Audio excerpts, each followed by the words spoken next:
How to enable dark mode on your WeChat account. Hey everyone, welcome back to another tutorial video. In today's video, I'll show you how you can set up your WeChat to dark mode. So first of all, let us open our WeChat app. And now make sure you are logged into your WeChat account. So as you can see, my WeChat is currently on light mode. So in order to change this to dark mode, what you have to do is tap on the Me option on the bottom right corner of your screen. After that, you will be taken to this page where you'll have to tap on the last option, which is Settings. Now, you'll be provided with a bunch of various options. So simply tap on the option General, which is right over here. And there on the top side of the screen, you can see the option Dark Mode.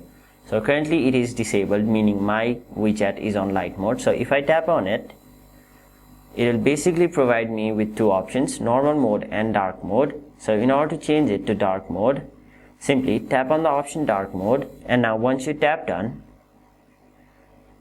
it will take effect only after you restart WeChat. So tap on OK, and then it will load up and restart the WeChat app by itself. And once the app has been restarted, you'll notice that your WeChat is running on the dark theme. So that is basically how you turn on dark mode on your WeChat. That was it for this video. Hope this video was helpful to you guys, and if it was, make sure you like this video and subscribe to our channel so that you don't miss out on further videos such as these.